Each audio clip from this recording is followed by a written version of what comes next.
नमस्कार अनि हार्दिक स्वागत छ। माउन्टेन टेलिभिजन हेरेर बसिराख्नुभएका तमाम हाम्रा आदरणीय दर्शकहरूलाई माउन्टेन फोकसको आजको यो नयाँ श्रृङ्खलामा हामी धेरै धेरै स्वागत गर्दछौँ। दर्शकहरू, देशका प्रधानमन्त्री केपी शर्मा ओली आगामी 7 गते छिमेकी राष्ट्र भारतको औपचारिक भ्रमण गर्दै हुनुहुन्छ। लामो समयदेखि भारतसँगको सम्बन्धका विषयलाई लिएर जुन खालका टिप्पणीहरू चलिराखेका छन् दुई देशका बीचमा, नाकाबन्दी देशले फेस गरेको छ। यस पछाडि पहिलो पटक प्रधानमन्त्री भारत जाँदै हुनुहुन्छ। यो भ्रमणलाई आम जनताको तहबाट पनि बडा महत्त्वका साथ हेरिएको छ। भारतसँगको सम्बन्ध सुधारका लागि यो औपचारिक भ्रमणले कस्तो प्रकारको चाहिँ अब आगामी दिनमा समय कसरी अगाडि बढ्छ, भारतसँगका सम्बन्ध कस्ता हुनेछन्, यो बारेमा कुराकानी गर्नका लागि हामीले प्रधानमन्त्रीका प्रमुख राजनैतिक सल्लाहकार विष्णु रिमाललाई स्टुडियोमा आमन्त्रण गरेका छौँ। यो भारत भ्रमणको एजेन्डाको विषयमा केन्द्रित रहेर उहाँसँग कुराकानी गर्छौँ। हार्दिक स्वागत छ यहाँलाई हाम्रो कार्यक्रममा। पहिलोचोटि यो नाकाबन्दी लगायतका यी जटिलताका बीचमा प्रधानमन्त्री भारत जाँदै हुनुहुन्छ। खास एजेन्डा के रहनेछन्? अहिले त हामीसित सिङ्गल एजेन्डा छ। प्रधानमन्त्रीले अरूलाई भन्नुभएको छ र यो पब्लिकली बोल्नुभएकै कुरा हो प्रधानमन्त्रीज्यूले कि हाम्रो अहिलेको एजेन्डा भनेको मित्रतालाई सुदृढ गर्ने हो, मित्रतालाई बलियो बनाउने हो। मित्रताभन्दा दायाँ बायाँको हामीले धेरै सोचेका छैनौँ। धेरैलाई के लाग्छ भने भ्रमणमा जाने भनेपछि पहिला जस्तै प्रधानमन्त्रीहरूले यो गर्छु, त्यो गर्छु, यो माग्छु, त्यो माग्छु, अनि त्यसपछि फर्केर आउँदाखेरि त्यसकै आधारमा जजमेन्ट गर्ने, भयो कि भएन, सफल भयो कि असफल भयो कि भन्ने चाहिँ पहिलाका इतिहास हाम्रोसित त्यस्तो छ। अहिलेको पल्ट चाहिँ प्रधानमन्त्रीज्यूको भ्रमण चाहिँ हामीले मूल रूपमा चाहिँ दुई देशको बिचको मित्रतालाई चाहिँ सुदृढ गर्ने भन्ने मात्रै सिङ्गल एजेन्डा बनाएका छौँ। प्रधानमन्त्रीले आफैले बोल्दाखेरि के भन्नुभएको छ भने मित्रता बाहेक अहिले हामीले केही पनि चाहिएको छैन नेपाललाई, मित्रताभित्र सबै थोक हुन्छ, मित्रतै बिग्रियो भने हामीले यो गर्ने त्यो गर्ने भन्नुको अर्थ के रहन्छ भन्दै आउनु भएको छ। त्यस कारणले गर्दा हामीले यो भ्रमणको एजेन्डा भनेर भन्दाखेरि मित्रता भनेर बुझ्नुपर्छ। मित्रतासँग जोडिएर आउने कुरा भनेको चाहिँ दुई देशको आपसी विकास, आर्थिक विकास, सामाजिक विकासकै कुरा हुन्छ। त्यसको वरिपरि हामी छलफल अगाडि लिएर जान्छौँ। अहिले जस्तो एक हिसाबले भन्ने हो भने भारतसँगको सम्बन्ध एउटा क्रिटिकल अवस्थामा रहेको बेला हो यो, किनभने नाकाबन्दी उसले त भनेन कि अरूका कारणले, तपाईँहरूको आन्तरिक कारणले भनेर भन्यो, तर आम सर्वसाधारणको लेभलमा पनि यो कुरा जानकारी भएको नाकाबन्दीमा यो या त्यो ढङ्गले भारतको हात थियो भन्ने कुरा। सम्बन्ध सुधारका लागि हामीले के कुरा गर्छौँ? यत्तिकै गएर फर्केर सम्बन्ध सुधार त हुने होइन। पहिलो विषय त मित्र राष्ट्र भारतको उहाँहरूको चासो के हो त्यसलाई बुझ्ने प्रयत्न हामीले गर्नुपर्छ। किनभने भारतले यदि बेखुसी भएको हो भने नेपालको शासनसित, नेपालको सरकारसित, नेपालका पार्टीहरूसित भारत बेखुस भएको अथवा हाम्रो संविधानसितै बेखुस भएको हो भने उहाँहरूको चासो के हो त्यो हामीले बुझ्ने प्रयत्न गर्छौँ। पहिलो कुरा त्यो हो। दोस्रो, नेपालको संविधान र नेपालमा हामीले गरिरहेको परिवर्तनको सन्दर्भमा काफी मात्रामा चाहिँ यो भ्रमहरू छरिएका छन्। हामीले भारतीय मिडियाबाट आएका समाचार हेर्दा कतिपय विद्वानहरूले बोल्नुभएको कुरा सुन्दाखेरि त्यसमा काफी मात्रामा चाहिँ यो चाहिँ भ्रम छ भन्ने हामीलाई लागिरहेको छ। त्यस कारणले गर्दा हामी अहिलेको भ्रमणमा सम्बन्ध सुधार गर्ने भनिसकेपछि नेपालप्रति, नेपालको संविधानप्रति, अहिले नेपालको राजनीतिक परिवर्तनप्रति रहेका भ्रमहरूलाई स्पष्ट पार्ने प्रयत्न गर्छौँ र त्यो भ्रम स्पष्ट हुनासाथै जब हामी सही कुरा बुझ्छौँ सम्बन्ध स्वतः सुधार हुन्छ भन्ने हामीलाई विश्वास छ। अहिले जस्तो राजनीतिक जटिलता जे हामीसँग थियो, जे विषयलाई लिएर तराई मधेसमा जुन खालको आन्दोलन चल्यो र त्यसका प्रति भारतले सिम्प्याथी देखायो भनौँ न, उसका कारणले नाकाबन्दी त्यसको असर अहिले पनि कायमै छ, खुल्ला त खुल्ला भयो। अब यो एउटा चाहिँ अस्थिर राजनीति अथवा जुन एजेन्डाका कारणले यो नाकाबन्दी लगायतका हाम्रो देशले जुन खालको समस्या भोग्यो त्यो अवस्था राजनीतिक रूपबाट अझै निष्कर्षमा नपुगिसकेका बेलामा हाम्रो प्रधानमन्त्रीको स्टेट भिजिटमा त्यहाँ जाँदा भारतले आफ्ना कुरा अथवा आफ्ना चासोका कुरा भन्न सक्ने अथवा उसले प्रभावित पार्न सक्ने आशंका गर्न सकिन्छ नि धेरै ठाउँमा? अन्दाज त धेरै गर्न सकिन्छ। मलाई के लाग्छ भने हामीले अहिले जुन भनिरहेका छौँ नि, जस्तो संविधान जारी भयो, संविधान जारी भएपछि भारतको एउटा प्रतिक्रिया आयो, संविधान संशोधनको प्रस्ताव हामीले राख्यौँ, अर्को खालको प्रतिक्रिया आयो, संविधान हामीले संशोधन गऱ्यौँ, त्यसपछि अर्को खालको, तीनटा प्रतिक्रियामा कोहेरेन्स देखिँदैन। फरक ढङ्गले भारतबाट आएको हामीले पाएका थियौँ विगतमा पनि। अब अहिले मलाई लाग्छ ती विषयहरू अब चर्चाका विषय धेरै नरहलान्, हामीले चर्चा गरिरहनुपर्ने स्थिति नहोला। तर हामीले स्पष्ट सन्देश हाम्रो मित्र राष्ट्रका राष्ट्र प्रमुखहरूलाई, मित्र राष्ट्रका चाहिँ चासो राख्ने व्यक्तित्वहरूलाई के भनेका छौँ भने नेपालको आन्तरिक समस्या हामी आफै हल गर्छौँ। संविधानसँग जोडिएका विषयहरू चाहिँ हामी 3 चरणमा यसलाई चाहिँ टुङ्गोमा पुर्याउँछौँ। 3 चरणमध्ये पहिलो चरण हामीले कम्प्लिट गरिसक्यौँ। पहिलो चरण भनेको आन्दोलनरत दलहरू सहमत भए पनि असहमत भए पनि उहाँहरूले जे चासोहरू राख्नुभयो संविधानमा रहेका समावेशिताको कुरामा अन्य विषयहरूमा ती चासोहरूलाई उहाँहरूको स्पिरिटलाई महसुस गरेर संविधानलाई संशोधन गर्ने हो। हामीले त्यही नै बुझ्यौँ र त्यही हिसाबले हामीले संविधानको संशोधन गऱ्यौँ। त्यसमा अर्को पक्ष सहमत नभए पनि गर्न सकिने काम थियो। हामीले उहाँहरूलाई पोलिटिकल स्पेस दिने गरी आफ्नो राजनीतिक विरोधको एजेन्डालाई कायमै राख्ने गरी त्यो स्थान दिएर नै संविधानलाई पहिलो चरणमा संशोधन गऱ्यौँ। यो संशोधनपछि मेरो विचारमा यो अन्य विषयहरू जस्तो नागरिकताको विषय भन्नुहोस् तपाईँ, अथवा समावेशी समानुपातिक सिद्धान्तको कुरा भन्नुहोस्, अथवा चाहिँ भूगोल र जनसङ्ख्याको आधारमा प्रतिनिधित्व गर्ने विषय भन्नुहोस्, यी जम्मै विषयहरू अब दोहोऱ्याउनु पर्ने विषय रह्यो जस्तो मलाई लाग्दैन। त्यो हिसाबले पहिलो चरणको काम हामीले टुङ्गोमा पुर्यायौँ। यसले आफू प्रक्रियामा सामेल नभएको कारणले गर्दा भाषा मेरो पर्यो परेन भनेर चाहिँ टिप्पणी नगर्ने मनस्थितिमा पुगेको मधेसी मोर्चाका साथीहरू र अन्य मोर्चाका साथीहरूको पनि एक ढङ्गको सम्भवतः चित्त बुझेको हुनु पर्ला भन्ने हाम्रो अन्दाज हो। दोस्रो विषय भनेको सतहमा आएको बहसमा आएको विषय भनेको सीमाको चाहिँ विवादको विषय हो। प्रान्तहरूको बिचमा प्रदेशहरूको बिचमा चाहिँ समाधान हुनु बाँकी त्यो विषयलाई के गर्ने भन्ने सन्दर्भमा हामीले राजनीतिक सहमतिको आधारमा बन्ने संयन्त्रले जे गर्छ त्यसलाई मान्ने हामीले तय गरेका हौँ। यो हाम्रो दोस्रो चरण हो। दोस्रो चरणमा अहिले हामी प्रवेश गरेका छौँ र कार्यदलको तहमा छलफल चलिरहेको छ। हामी आशा के गरिरहेका छौँ भने 7 गते प्रधानमन्त्रीजीको भारत भ्रमण अगाडि नै हामीले एउटा निष्कर्ष पुर्याउन सक्यौँ भने त झन् राम्रो मेसेज जान्छ। होइन भने पनि हामीले 3 महिना त समय लिने भनेकै छौँ। यसमा यो कार्यदल बनेपछि 3 महिना समय लिन्छ। यसको लागि हामी कुनै इफ बट नलगाइकन, त्यसमा कुनै कन्जुसाइ नगरिकन यो विषयलाई अगाडि बढाउँछौँ। तर यसमा हामी सतर्क के हुनुपर्छ र स्पष्ट के हुनुपर्छ भने यो दोस्रो चरणमा प्रवेश गर्दा चाहिँ एकतर्फी काम हुँदैन। पहिलो चरणमा एकतर्फी गरे नै पुग्थ्यो, संविधान संशोधन गरे हुन्थ्यो। दोस्रो चरणमा त सीमाको विवादको कुरा भएकोले सीमा मिलेन भन्ने पक्ष सहमत नभएसँग एकतर्फी रूपमा निर्णय गरेर काम चल्दैन। त्यस कारणले गर्दा यसमा सर्वसम्मत नै एक ढङ्गले सर्वसम्मत नै सहमतिमा हामीले कार्यदल बनाउनुपर्छ र त्यो कार्यदलले एउटा निष्कर्ष निकाल्ला। हामी आशा गरौँ चाँडै नै कार्यदल बन्छ र त्यो कार्यदलले जे निष्कर्ष निकाल्छ त्यो निकालिएको निष्कर्षले यदि माग गर्यो भने संविधान संशोधन दोस्रो चरणमा नै हुन्छ। अर्को चरणको संविधान संशोधन हुन्छ, त्यसपछि अगाडि जान्छ। मानिलिउँ कार्यदलको निर्णयले संविधान संशोधन गर्नु परेन भने त्यसले गरेको निर्णयको आधारमा संविधान कार्यान्वयनको काम अगाडि जान्छ। मानिलिनुहोस् अघिल्लो पटक मैले भने जस्तै यदि संविधान संशोधन गर्नु पर्यो र दोस्रोचोटि संविधान संशोधन गर्नु पर्यो भने हामी तेस्रो चरणमा प्रवेश गर्छौँ र तेस्रो चरण भनेको चाहिँ नेपालमा सक्रिय रहेका सबै राजनीतिक दलको सहमतिमा सङ्घीय लोकतान्त्रिक गणतन्त्र नेपालको संविधानलाई पूर्ण कार्यान्वयन गर्ने अवधि हो। त्यसमा हामी प्रवेश गर्छौँ। त्यसपछि चुनावको कुरा आउलान्, यो चाहिँ प्रदेशहरूमा चाहिँ निर्वाचन क्षेत्रको चाहिँ पुनर्व्यवस्था गर्ने कुराहरू आउलान्, स्थानीय निकायलाई पुनर्व्यवस्था गर्ने कुराहरू आउलान्, कानुन संशोधन भएका छन्, स्थानीय तहका कानुनहरू कसरी लागू गर्ने भन्ने कुरा आउलान्, राजधानी छान्ने कुराहरू आउला।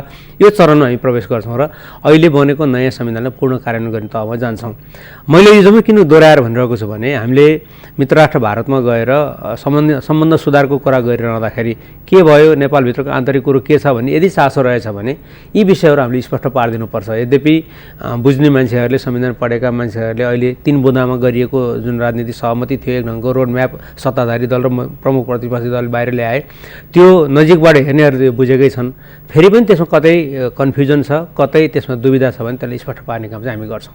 रिमालजी, जस्तो एउटा के टिप्पणी छ भने उच्चियो थच्चियो भन्ने हाम्रो नेपाली उखान छ नि, हामीले धेरै तपाईँको नेपालमाथि बिना कारण अन्याय भोग्यौँ, यस प्रकारको चाहिँ भारतले नाकाबन्दी लगाएर हामीलाई हाम्रो आन्तरिक मामलामा हस्तक्षेप गर्यो भनेर आम जनतालाई उजागर भए, जनताहरू चाहिँ उठे। अब यो भिजिट कताबाट हुन्छ भन्ने बारेमा पनि थुप्रो चर्चाहरू चले। आखिरमा हाम्रो वास्तविकता भने चाहिँ हामी भारतलाई नरिजाइकन अगाडि बढ्न सक्ने कन्डिसन रहेनछ नि अघि। यो त दृष्टिकोणको कुरा भयो। यो कुन तरिकाबाट भन्नुहोस् न, यो गिलास आधा भरि कि आधा खाली जताबाट नै व्याख्या गर्न सकिन्छ सैद्धान्तिक हिसाबले, होइन। हामीले पहिलेदेखि के भन्दै आएका थियौँ भने प्रधानमन्त्रीले भन्दै आउनुभएको थियो कि स्थिति सहज नभएसम्म म भारत भ्रमण गर्दिनँ। उहाँले त्यो भन्नुभएको हो, स्थिति सहज भएपछि उहाँ भारत भ्रमण गर्दै हुनुहुन्छ। भारत र चीन कता जाने भन्ने सन्दर्भमा यो कुनै भीमसेन पार्टी राखेर पूजापाठ गर्ने जस्तो होइन, उहाँले भन्दै नै आउनुभएको थियो, होइन। त्यस कारणले गर्दा त्यो सैद्धान्तिक विषय पनि होइन, त्यो कुनै विषय नै होइन। कुन पहिला गर्ने भन्ने कुरो त्यसमा कुनै नियम कानुनै छैन। चीन पनि पहिला हुन सक्थ्यो, भारत पनि पहिला हुन सक्थ्यो। अहिले भारत पहिला गर्दैछौँ, त्यसमा कुनै तलमाथि परे जस्तो मलाई लाग्दैन। यसमा चाहिँ भारतलाई रिजाउनुको लागि पहिला भारतले पनि पहिला आउँदाखेरि के रिजाएको मान्दिएर मानिलिनुहोस् न हाम्रो कुरा मिलेन भने भारत पहिलो भ्रमण गरेर के अर्थ रहन्छ र अर्थ त रहँदैन। त्यस कारणले गर्दा यो चाहिँ कसलाई रिझायो कता पहिला भन्ने चाहिँ त्यो हाम्रो मानसिकता हो जस्तो लाग्छ। सरकारको तर्फबाट प्रधानमन्त्रीको तर्फबाट उहाँको टिमको तर्फबाट मैले भन्नुपर्दा चाहिँ म के भन्छु भने यो स्वाभाविक प्रक्रिया हो र हामीले चीन र भारत जता पाएको पर्छ जता चाँडो मिल्छ त्यतै जान्छौँ र भनेकै थियौँ र भनेकै आधारमा हामी काम गर्दैछौँ। तर यो हाम्रो देशले हाम्रो नेपाली जनताले अनाहकमा एक प्रकारको दुःख पाए नि, यसको कुरा केही भएन? यो पेनाल्टी भारतले किन गर्यो हाम्रा माथि भन्ने बारेमा जटिल सवाल थियो नि। के चीन र भारतको आजको सन्दर्भ एउटै थियो त? ठिक छ, मैले यही भन्नु खोजेँ होइन, यस्तो हो नि त, भारतसित झोक चलेकोले चीनमा जाने, चीनसित झोक चलेकोले भारतमा जाने भन्ने टाइपको कुरा त भएन नि त। हाम्रो भारतसित कुनै गुनासा छन् र भारतको हामीसित गुनासा छन् भने भारतसितै बसेर टुङ्ग्याउने, चीनसित बसेर टुङ्गिँदैन। चीनसित कुनै गुनासा छन् र चीनको हामीसित कुनै गुनासा छन् भने चीनसितै बसेर टुङ्ग्याउने, भारतसित गएर टुङ्गिँदैन। कोडेड रूपमा अथवा देखिने गरिकन हाम्रो प्रधानमन्त्री अथवा त्यो स्टेट भिजिटको यो हाम्रो राजकीय जुन भ्रमण छ, यो भ्रमण टोलीले अथवा प्रधानमन्त्री भनौँ त्यसको नेतृत्व उहाँले गर्नुहुन्छ, उहाँले नै भन्ने हो। अहिले हामीलाई बिना कारण हामीले जुन दुःख प्राप्त गऱ्यौँ उसका कारणले हाम्रो आन्तरिक मामलामा उसले हस्तक्षेप गर्यो, कोडेड रूपमा यी कुराहरू उठ्नै छन् त्यहाँ। मैले यसो भन्नु राम्रो ठान्छु, हामी सम्बन्ध सुधारमा जान्छौँ भने चाहिँ न्यु खोज्न जाँदै छैनौँ। त्यस कारणले न्यु खोज्ने खालको कुरा हामी गर्दैनौँ। यो सालको सन्धि के भयो, उस सालको सन्धि के भयो, तैँले मलाई यहाँ किन आँखा तरेर हेरिस्, यो टाइपले हाम्रा कुराहरू हुँदैनन्। मित्रहरूको बिचमा मित्रतापूर्ण ढङ्गले कुरा हुन्छ। मित्रतापूर्ण ढङ्गले कुरा हुँदाखेरि तलमाथि उचनिच भएका कुराहरू भने मित्रहरूले महसुस गर्नुहुन्छ। हामी त्यही तरिकाले आफ्नो कुरालाई अगाडि बढाउँछौँ। होइन, न्याय प्राप्त गर्ने सन्दर्भमा जस्तो बिना कारण उसले यत्रो 6-7 महिनासम्म अकारण हामीमाथि जुन प्रकारको अन्याय गर्यो, तपाईँहरूको हाम्रो वास्तविकता यो थियो, हाम्रो आन्तरिक उसमा यसो किन गर्नुभयो भन्ने कुरा यसलाई न्यु खोज्ने भनिएला र वास्तविक कुरा ठिकै छ। मैले भनिहालेँ नि त, हामी अहिले मैले एउटै शब्द प्रयोग गरिरहेको छु, हामी मित्रतालाई सुदृढ गर्न जाँदैछौँ। मित्रता सुदृढ किन भएन भन्ने प्रश्नहरू उठ्न सक्लान्। मित्रतामा खलल परेकै छैन भने, निष्कर्ष निक्लिएछ भने त्यतिखेर एउटा तरिकाले कुराकानी होला होइन।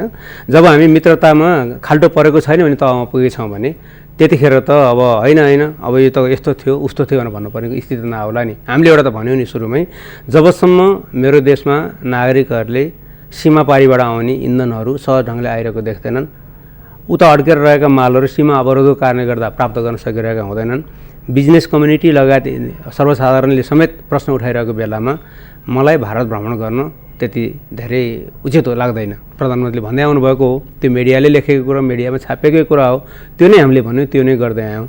जब सीमा अब अवरुद्ध छैन भने त्यो च्याप्टर क्लोज भएको हामीले मान्नुपर्छ। अब त्यसका असरहरू त निश्चित रूपमै छन्। असरहरू निश्चित रूपमै छन्। सम्बन्धलाई सुदृढ गर्ने भनिसकेपछि असरहरूलाई न्यूनीकरण गर्ने कसरी गर्ने हो, विगतमा भएका हजुर आय उत्पन्न भयो नि, हाम्रा कारणले भएको होइन नि यो त। ठिक छ, त्यही कुरा त हामीले भनौँला नि त, त्यो कुरा त होला नि त, कसको कारणले के भयो भन्ने कुरा त होला। मैले अहिले सुरुमा एउटा शब्द प्रयोग गरेँ नि त, चासाहरू कसका के हुन्। हाम्रो चासो हामीले राख्ने भयौँ, उताको चासो उताबाट साथीहरूले राख्नु होला होइन। हाम्रो प्रधानमन्त्रीले पटक पटक औँलामा गनेरै भन्नुभएको छ, म 5वटा विषयको आधारमा मित्रतालाई अगाडि बढाउन चाहन्छु भन्नुभएको छ। म दोहोऱ्याएर भन्न चाहन्छु। पहिलो कुरा उहाँले भन्नुभएको छ सार्वभौम सत्ताको बारेमा, सार्वभौमिकता सार्वभौम सत्ता सम्पन्न मुलुकको बारेमा जस्तो सम्बन्ध हुन्छ दुईवटा देशको बिचमा त्यही किसिमको कुरा हुनुपर्छ। भूगोल र जनसङ्ख्याको आधारमा सानो ठुलो भए तापनि सार्वभौम सत्ता कसैको पनि सानो ठुलो हुँदैन। सार्वभौम सत्ता सोभरेनिटीको कुरो पहिलो कुरो हुन्छ, त्यसलाई एउटा आधार मानिन्छ सम्बन्ध विस्तार गर्ने मामिलामा। दोस्रो मुद्दा भनेको चाहिँ स्वतन्त्रताको कुरो हो। स्वतन्त्र राष्ट्रले जुन तरिकाले अर्को स्वतन्त्र मुलुकसित व्यवहार गर्छ, हामी सबै मित्र राष्ट्रसित त्यही हिसाबले व्यवहार गर्न चाहन्छौँ। त्यसमा तल पनि होइन माथि पनि होइन, कसैले हेप्नु पनि जरुरी छैन, हेपिनु पनि काम छैन। दोस्रो विषय हामी स्वतन्त्रताको कुरा गर्छौँ। तेस्रो विषय हामीले अहिले मात्र होइन भोलिका दिनमा पनि टेरिटोरियल इन्टिग्रिटीमा तलमाथि पर्ने गरी केही पनि कुरा गर्दैनौँ। राष्ट्रिय अखण्डतामा तलमाथि पर्ने गरी अहिले मात्र होइन, अहिले हेर्दा चाहिँ अखण्डतामा केही पनि फरक परेन भनेर मात्रै हुँदैन, भोलिका दिनमा पनि राष्ट्रिय अखण्डता तलमाथि पर्ने स्थिति छ भने त्यसलाई हामी स्वीकार गर्दैनौँ। चौथो कुरा भनेको चाहिँ स्वार्थको कुरा हो, राष्ट्रिय स्वार्थको कुरा हो। राष्ट्रिय स्वार्थलाई हामी पहिलो प्राथमिकता दिन्छौँ। आफ्नो राष्ट्रिय स्वार्थको कुरा गरिरहँदा अरू मित्र राष्ट्रहरू राष्ट्रिय स्वार्थ वास्तै गर्दैनन् भन्ने होइन, तर छिमेकी मित्र राष्ट्रको स्वार्थलाई हेरिरहँदाखेरि आफ्नो स्वार्थभन्दा त्यसलाई माथि राखिँदैन। आफ्नो स्वार्थ पहिलो हुन्छ, छिमेकी राष्ट्रको स्वार्थलाई ख्याल गरिन्छ। चौथो कुरा हामी नाफाघाटाको कुरा गर्दैनौँ, हामी स्वाभिमानको कुरा गर्छौँ, डिग्निटीको कुरा गर्छौँ, मर्यादाको कुरा गर्छौँ। कहिले कहिले मान्छेलाई के लाग्छ भने यति पाइयो नि भनेर मुन्टो निहुराएर आउने पनि कुरा हुन्छ। हामी एउटा स्वतन्त्र राष्ट्र भएको नाताले यति पाइयो यति माग्ने भन्ने किसिमले गरिरहेका छैनौँ। हामी के भनिरहेका छौँ भने स्वाभिमान र मर्यादालाई कायम गरेर नै मित्रहरूसित व्यवहार गर्छौँ। मित्रहरूलाई अपमान गर्दैनौँ, मित्रहरूको मित्रतामा हामी प्रश्न गर्दैनौँ, तर हाम्रो स्वाभिमानमा पनि तलमाथि नहोस् भन्ने हिसाबले हामी अगाडि जान्छौँ। यी 5वटा कुराहरू हाम्रो प्रधानमन्त्रीले भन्दै आउनु भएको छ। यो चाहिँ मलाई लाग्छ स्पष्ट कुरा हुन्। यसकै आधारमा हामीले मित्रताको कुरा गर्छौँ, यसैभित्र चाहिँ कुराहरू परेर जान्छन् नि त। अहिले आम जनताको जुन मोसन अथवा फिलिङ्सको जुन सन्दर्भ छ नि, अब जस्तो नाकाबन्दी, त्यस अगाडिको भूकम्पबाट प्रताडित हाम्रो देशले जुन नयाँ सरकार प्राप्त गरेको थियो, धेरै ठुल्ठुला विकासका कामहरू भनेर भन्दाखेरि पनि यी समस्या समाधान गर्नुपर्दा समस्या सिर्जना भयो। यो अरूका कारणले समस्या उत्पन्न भएको थियो। तपाईँहरूमा टेबलमा कुरा गरिरहँदा अथवा सचेत मान्छेहरूले त भावनाका आधारमा सम्बन्धहरूको निर्धारण गर्दैनन्, डिसिजन लिँदैनन्, त्यो कुरा हामी मानौला। तर आम जनता जो चाहिँ मोसनका आधारमा चल्दछ, यदि अर्थ केही राख्दैन थियो भने पनि अर्को देश पहिला भिजिट गरे भए त्यो मोसनको सम्मान हुन्थ्यो कि? मलाई चाहिँ यस्तो लाग्छ, मलाई चाहिँ के लाग्छ भने नि मैले यो पनि भने कि भावनाका आधारमा डिसिजन हुने होइन। ठिकै हो, म तपाईँ त्यो पछिल्लो कुरा चाहिँ सहमत भएर जान्छु। यदि भावनात्मक ढङ्गले जनताहरू सरकारलाई समर्थन गर्ने, सरकारलाई आलोचना गर्ने जनताहरूको आफ्नो कुराहरू आयो भने त्यसलाई शिक्षित गर्ने हो। नेता र आम जनतामा फरक त त्यही हो नि। नेतृत्व गर्ने, शिक्षित गर्न सक्नुपर्ने कुरा गलत छ, तर जनता यसरी जान चाहिरहेको छ भने त्यहीतिर पछि लाग्नु त मिल्दैन। हामीले शिक्षित गर्ने कुरा नै हो। त्यस कारणले गर्दा अहिले सरकारले निर्णय लिँदा कहिले कहाँनिर के कारणले झोक चलेको थियो, झोक फेर्न चाहिँ कहीँ पनि जाँदैन। झोक फेर्ने त होइन नि, होइन? किन हामी डिप्लोमेसीको कुरा गर्छौँ, दुई देशको बिचको सम्बन्धका कुराहरू गर्छौँ, त्यसमा झोकै झोकमा अब कसैलाई लाग्यो म क्रान्तिकारी बन्छु र क्रान्तिकारी राग अलाप्ने गरी अनि आफ्नो आन्दोलनको चाहिँ एउटा चाहिँ आधार बनाउने गरी बोलौँ भन्ने लाग्ला, त्यो त गर्न सक्दैन। सरकार भनेकै जनताको मोनोपोली बोकेर जाने सरकार निकाय हो, होइन? तपाईँ हामीलाई राम्रो त के थाहा छ भने राज्य भनेको 2-4वटा कुरामा उसको एकाधिकार हुन्छ। हिंसामा एकाधिकार हुन्छ राज्यको, सेनाहरूले बनाउनु पर्दैन, राज्यले मात्रै बनाउँछ, सेना पुलिस फोर्स बनाउनुले मात्रै हो। कर लिने मामिलामा राज्यकै एकाधिकार हुन्छ, अरू कसैको हुँदैन। र सम्पूर्ण जनताको तर्फबाट सिग्नेचर गर्ने हक पनि सरकारको हुन्छ, अरू कसैको हुँदैन। एउटा इन्डिभिजुअल व्यक्तिले गएर कतै सही गर्यो भने त्यसको अर्थ हुँदैन, तर राज्यको प्रतिनिधिले गएर सही गरिदियो भने भुलचुक लिँदैन भन्ने हुँदैन।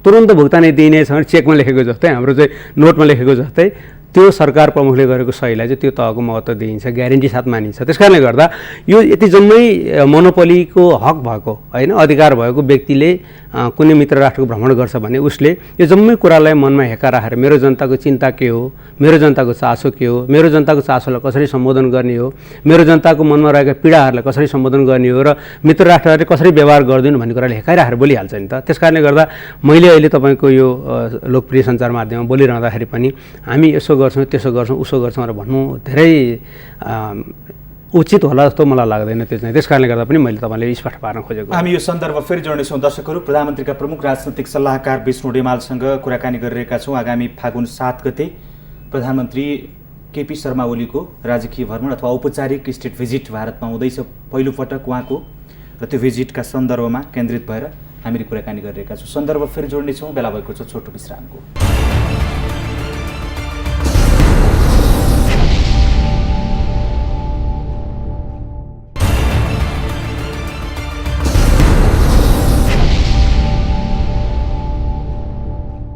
विश्रामपछि पुनः हार्दिक स्वागत छ। माउन्टेन फोकसको आजको यो श्रृङ्खलामा प्रधानमन्त्रीका प्रमुख राजनैतिक सल्लाहकार विष्णु रिमालसँग हामी कुराकानी गरिरहेका छौँ। प्रधानमन्त्रीको 7 गतेबाट हुने भारत भ्रमणको एजेन्डामा केन्द्रित भएर कुराकानी गरिरहेका छौँ। पुनः स्वागत छ यहाँलाई। जस्तो हामीले यो ब्रेकभन्दा पहिला सन्दर्भ उठाइराखेका थियौँ कि आम जनताको तर्फबाट निर्णय लिने अधिकार निर्वाचित सरकारलाई छ, त्यसमा कुनै पनि भिन्नता भएन।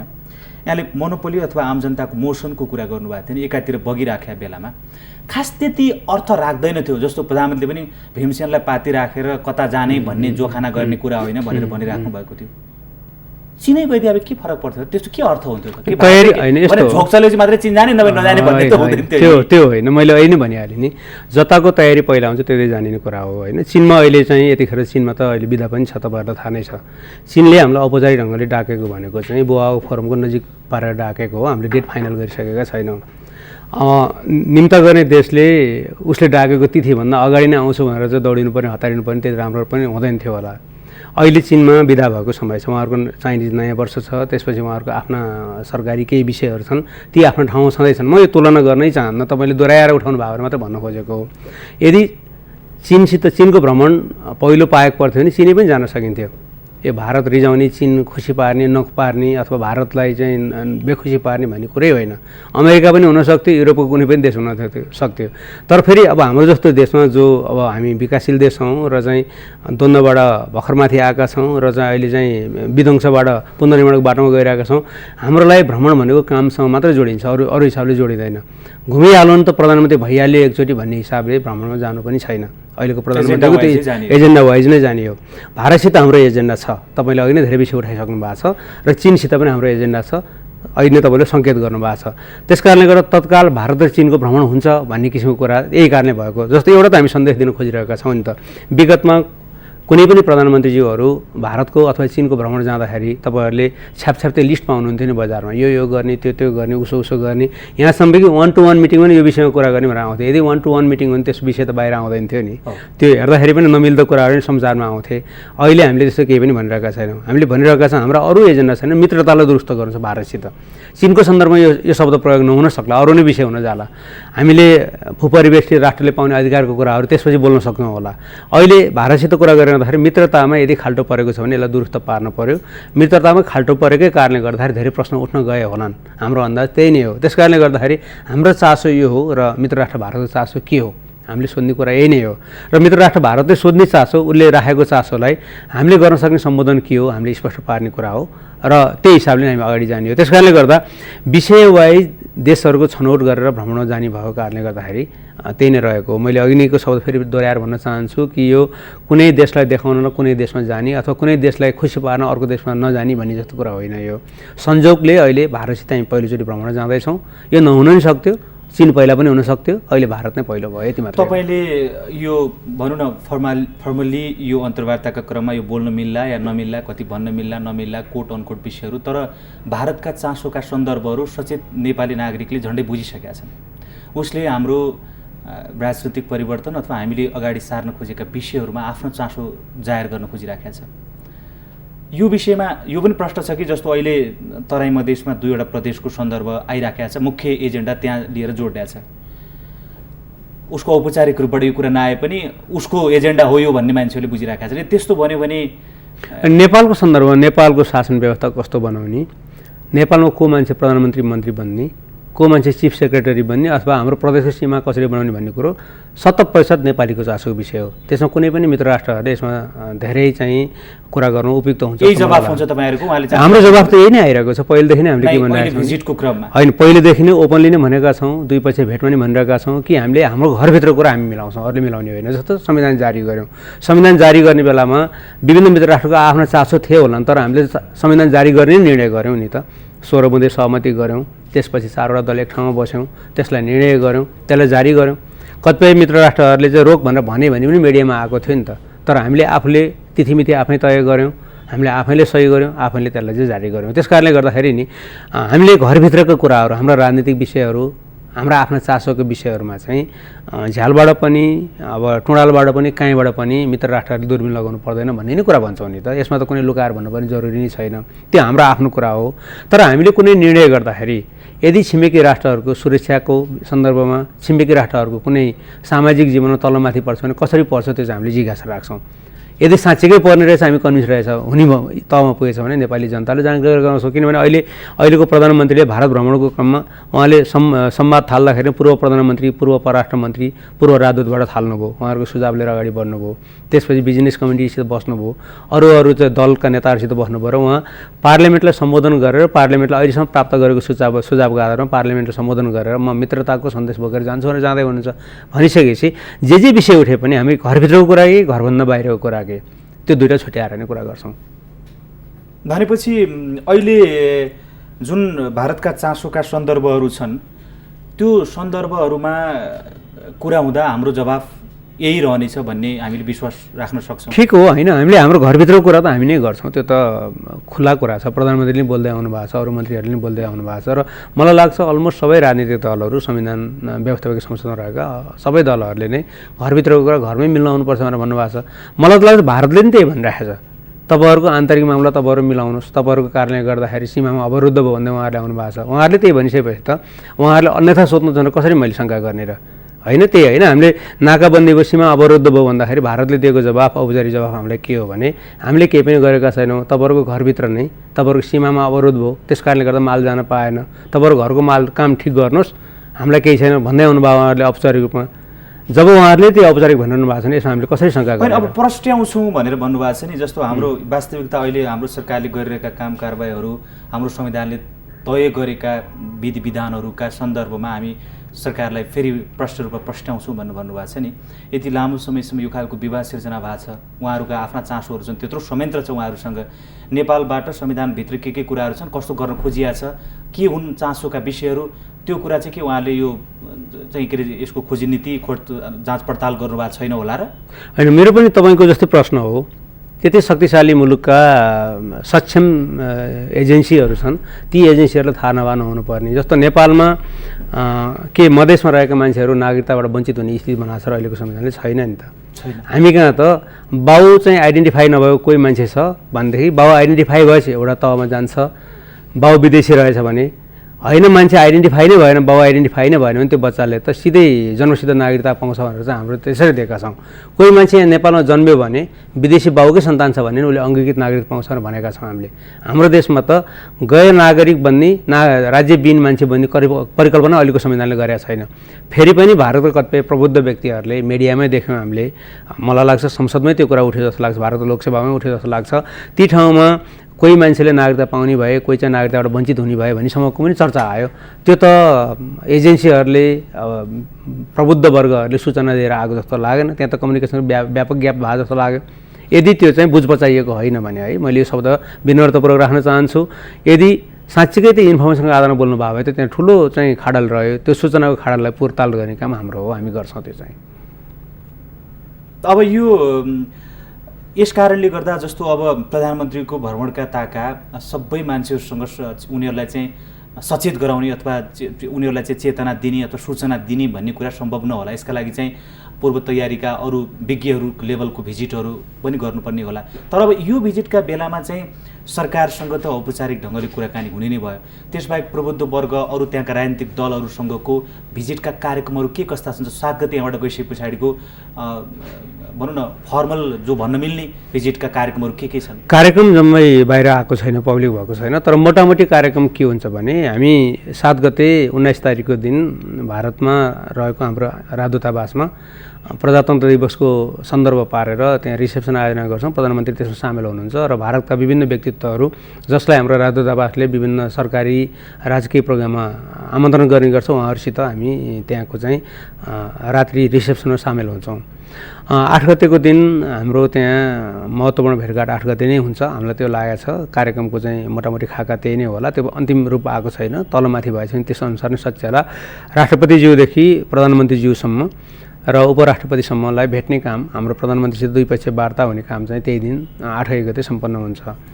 9 गते हाम्रो त्यहाँ केही राजनीतिक भेटघाट छ र चाहिँ साइट सिइङका आउटिङको पनि कुनै कार्यक्रम हुनसक्छ। अहिले टुङ्गो गरिसकेका छैनौँ। एउटा सम्भावना भनेको सबभन्दा अग्लो ठाउँमा बनेको चाहिँ हाइड्रो पावर छ भारतमा, एउटा तेरी ड्याम भन्ने, त्यसमा जाने सम्भावना पनि छ, टुङ्गो भएको छैन, त्यो एउटा सम्भावना छ। पछि टुङ्गो भएपछि मात्र भन्न सकिन्छ। उत्तराखण्डको चाहिँ एउटा चाहिँ हाई ड्याममा जहाँ बढीमा 2400 मेगावाटसम्म बिजुली निकाल्ने र कममा तत्काल चाहिँ 1000 बिजुली निकाल्ने 1000 मेगावाट भन्ने खालको चाहिँ परियोजना छ, त्यहाँ ठुलो परियोजना छ, त्यो पनि एउटा सम्भावनाभित्र छ। 9 गते हाम्रो अन्यथा हाम्रो राजनीतिक भेटघाटमै धेरै समय जान्छ।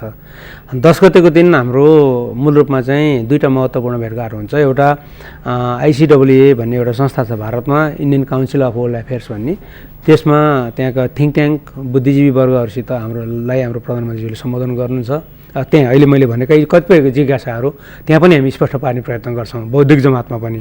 मिडियासित अवश्य हाम्रो भेटघाट भइ नै हाल्छ र सँगसँगै बिजनेस कम्युनिटीमा त्यहाँको संस्थागत पनि हुनसक्ने भयो। संस्थागत चाहिँ त्यहाँ केही हाम्रो यहाँको FNCCI CNI भन्ने जस्ता संस्था त्यहाँ पनि छन्।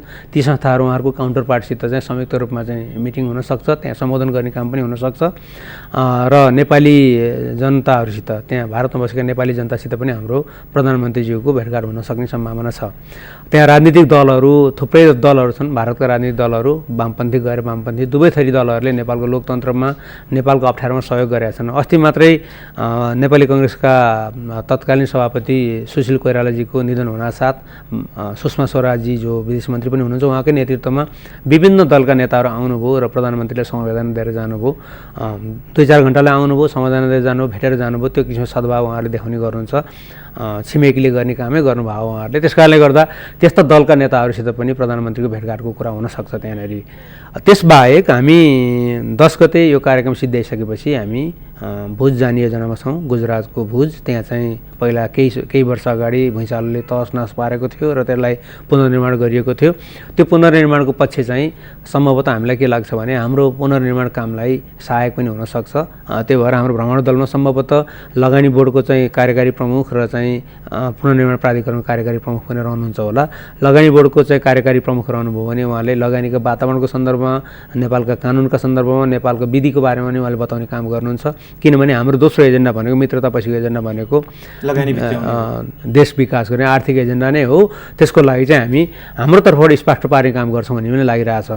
त्यसपछि हामी फर्किँदाखेरि बाटो पारेर हामी मुम्बई हुँदै आउँछौँ र सम्भवतः त्यहाँको गभर्नरज्यूसित हाम्रो प्रधानमन्त्रीको भेटघाट हुनसक्छ राजकीय भ्रमण भएको कारणले गर्दाखेरि। र त्यहाँ मौका मिल्यो भने हामी त्यहाँ चाहिँ बिजनेस कम्युनिटी चाहिँ राउन्ड टेबल गर्ने योजना पनि छौँ। यता संस्थागत भेटघाट भयो भने त्यहाँ इन्डिभिजुअल ठुला बिजनेस हाउसका साथीहरूले भेट्न सक्नुहुन्छ। त्यो तय भइसकेको कुरा होइनन्, त्यो हाम्रो चाहिँ रफ प्रोग्राममा रहेका कुरा हुन्। यी कुराहरूको आधारमा नै हाम्रो भ्रमणलाई टुङ्ग्याउने योजनामा छौँ हामीहरू। अब जस्तो औपचारिक ढङ्गले कुनै पनि प्रकारको सन्धि सम्झौता, पुराना सन्धि सम्झौताको पुनरावलोकन पनि हुँदैन, नयाँ पनि केही त्यस्तो हुँदैन। सन्धिको सन्दर्भमा चाहिँ मैले यसो भन्न चाहन्छु, जुन भारतका प्रधानमन्त्री नरेन्द्र मोदीजी नेपालमा आउनु हुँदाखेरि 2 देशको 4-4 जना रहेको प्रबुद्ध वर्ग इमिनेन्ट पर्सन ग्रुप बनाउने जुन निर्णय भयो, 2 वर्ष त्यसलाई टाइम दिइएको छ। फेरि त्यसले जति पनि सन्धि सम्झौताहरू हाम्रा भएका छन् त्यसलाई पुनरावलोकन गर्ने र त्यसले उचित खालको सुझाव दिएर 2 देशबीचको सम्बन्धलाई सुदृढ गर्ने पहिल्यै परिकल्पना गरिएको छ। त्यो प्रबुद्ध वर्गको टिम नेपालको तर्फबाट हामीले बनाइसकेका छौँ, भारतले नै बनाउँदै होला। त्यो भइसकेपछि त्यो विषयमा प्रवेश गर्नुपर्ने आवश्यकै भएन। पहिला भएका सन्धि सम्झौताका बारेमा के गर्ने भन्ने बारेमा जब प्रबुद्ध वर्ग नै बनिसकेको छ भने प्रबुद्ध वर्गले नै त्यसलाई छलफल गर्नुहुन्छ र त्यसकै सिफारिसको आधारमा 2 देश अगाडि बढ्नुपर्छ। त्यो नै सुल्टो बाटो हो। र नयाँ सम्झौता हाम्रो अहिले त्यस्तो केही पनि पाइपलाइनमा छैन। अहिले मैले भनिहालेँ नि, हामीले अहिले केही पनि विश लिस्ट बोकेर जाँदैछ। तर जस्तो एउटा के भने यस प्रकारका सम्झौता नभए पनि जस्तो अहिलेको भिजिटलाई एउटा चाहिँ कर्सी मेन्टेन गर्न अथवा उपहार स्वरूप पूर्ववत अवस्थामा दिने भनेको बिजुली चाहिँ भारतले दिन्छ भनेको छ, त्यो यो बेलामा दिने हो होइन? यो त हाम्रो अहिले प्रधानमन्त्रीजीको भारत भ्रमण नभएको सम्झौता गर्नुपर्ने कुरै होइन। सम्झौता त गर्नुपर्छ, त बिजनेस टु बिजनेस हो। हाम्रो चाहिँ विद्युत प्राधिकरणले भारतको आफ्नो चाहिँ काउन्टर पार्टसित गर्ने कुरा हो। त्यसको लागि प्रधानमन्त्री नै जरुरी पर्दैन र प्रधानमन्त्रीको भ्रमणै नभए भए पनि त्यो हाम्रो टुङ्गोमा जान्थ्यो।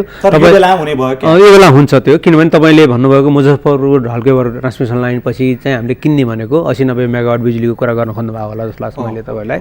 आउने हप्तासम्ममा हाम्रो त्यो बिजुली केन्द्रीय प्रसारण लाइनमा सामेल हुन्छ र मौका मिल्यो भने, टुङ्गो छैन, मौका मिल्यो भने 2 प्रधानमन्त्रीकै उपस्थितिमा पनि यसको चाहिँ समुद्घाटन हुनसक्छ। यो त बिजनेस टु बिजनेस कुरो हो, सरकारले गर्नुपर्ने कुरा होइन होइन। त्यसरी त्यहाँबाट अहिले आएको बिजुलीका आधारमा हाम्रो अहिलेको मौजुदा लोड सेडिङमा केही तलमाथि कति हुन्छ? 90 मेगावाट बिजुली आउँदाखेरि 1-2 घन्टा त तलमाथि परिहाल्छ। त्यसले धेरै राम्रो गर्छ। 90 मेगावाट मात्रै हो अहिले, बढीमा 90 हो, त्यहाँभन्दा बढी होइन अहिले हामीले। किनभने हाम्रो त्यो प्रसारण लाइन भनेको 220 केबी हो, 132 केबी हो। अहिले 132 केबी प्रसारण लाइनबाट बढीमा 100-150 मेगावाटभन्दा बिजुली हिँडाउन सक्ने स्थिति हुँदैन। त्यस कारणले गर्दा हाम्रो हाइवे नै 80-90 मेगावाटको भएकोले 100 मेगावाटको हाराहारीको जाने हो। त्यो चाहिँ यो बिजुली किन्ने भनेको फेरि यति किनेर यति नै पैसा भन्ने हुँदैन। हामीले त्यहाँ मार्केटसित किन्ने हो। त्यो बिजुली चाहिँ जति युज गऱ्यौँ त्यसको आधारमा पैसा तिर्ने किसिमले जाने हो। पहिला पनि हामीले यसरी किन्ने गरेका छौँ। अहिले हामीसित 290-300 मेगावाट जति बिजुली पहिले किनिसकेको स्थिति पनि छ। त्यो हिसाबले जाने हो। एउटा त त्यो हुन्छ नै होला मलाई लाग्छ, किनभने त्यो हामी नगए भए पनि जनवरी 31 भित्रमा सिद्ध्याउने भनेर लागेको थियौँ हामीले। अहिले फेब्रुअरीको मध्यतिर पुगिसक्यौँ, त्यस कारण ढिलो भइसकेको जस्तो लागेको छ हामीलाई।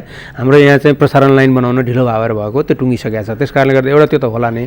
त्यो बाहेक हाम्रो चासो भनेको अहिले चाहिँ के हो भने, बिजनेसको चासो के भनेर तपाईँले प्रश्न गर्नुहुन्छ भने मैले चाहिँ के जवाफ दिन्छु भने, जति पनि पहिले गरेका सम्झौताहरू छन्, गरिएका सम्झौताहरूको हामीले त्यसका चाहिँ विस्तृत परियोजना प्रतिवेदन बनाउने कुरा खोज्दै थिए। जस्तो तपाईँको पञ्चेश्वर परियोजना लगायत अहिले अरू कुनै नयाँ सम्झौता यदि भएनन्, केही भएन भने पनि पहिला गर्छु भनेर प्रगति नभएका विषयहरू छन् नि त। जस्तो पञ्चेश्वर परियोजना यो तत्काल गर्ने भनेर भारतको प्रधानमन्त्रीको औपचारिक भिजिटका बेलामा यो कुरा आएको थियो।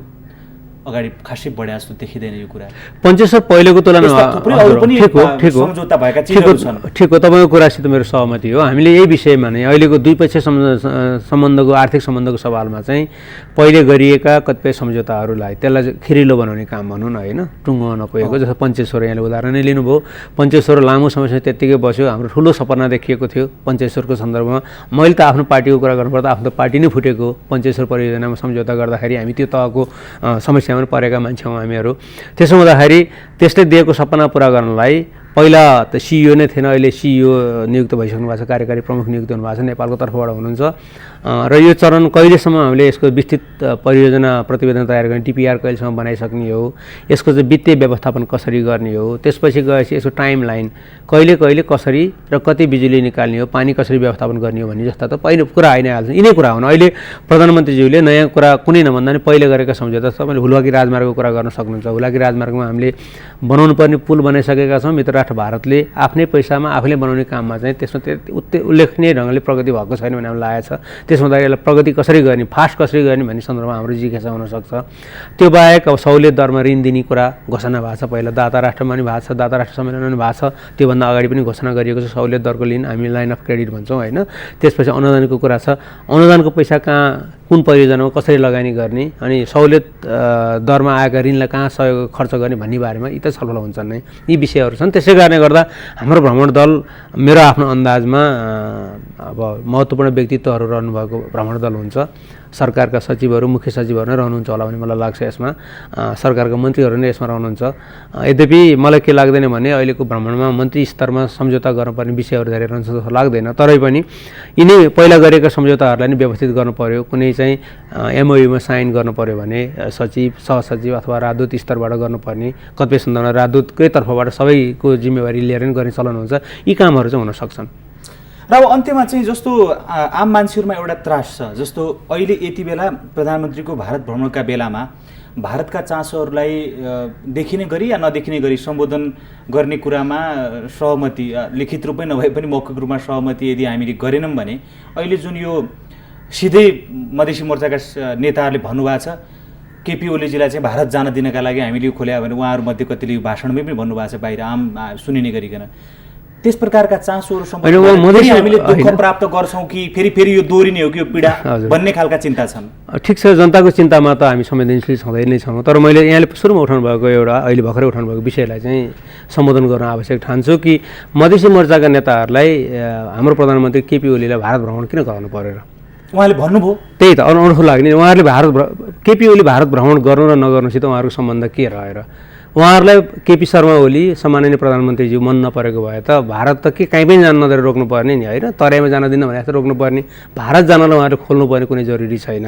त्यस कारणले गर्दा त्यो चाहिँ अहिले उहाँहरूले बढी नै भन्नुभयो कि भन्ने लाग्छ। त्यहाँभन्दा बढी त मैले के टिप्पणी गर्ने र राजनीतिक दलका नेताले बोलेको कुरामा म जस्तो मान्छेले बेठिक बोल्यो भने टिप्पणी गर्नु बान्छने नै नहोला। उहाँहरूले त्यसरी किन बोल्नुपर्ने हो भन्ने मात्र लाग्छ, मेरो जिज्ञासा मात्रै हो, होइन।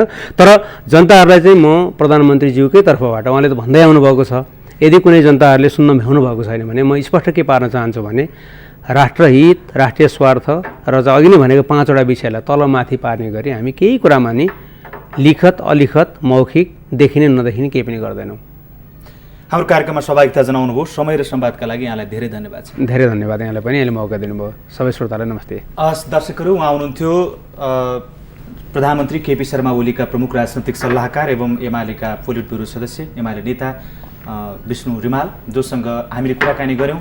फागुन 7 गते प्रधानमन्त्रीको भारत भ्रमण औपचारिक रूपबाट हुँदैछ। त्यो भ्रमणका एजेन्डाहरू, चासोहरू के हुन सक्छन्, यो विषयमा केन्द्रित भएर कुराकानी गऱ्यौँ। भोलि नयाँ विषय र पात्रहरूका साथ यो कार्यक्रमको अर्को श्रृङ्खला लिएर हामी फेरि उपस्थित हुनेछौँ। आजका लागि यो कार्यक्रमबाट हामी सबैलाई बिदा दिनुहोस्। नमस्ते।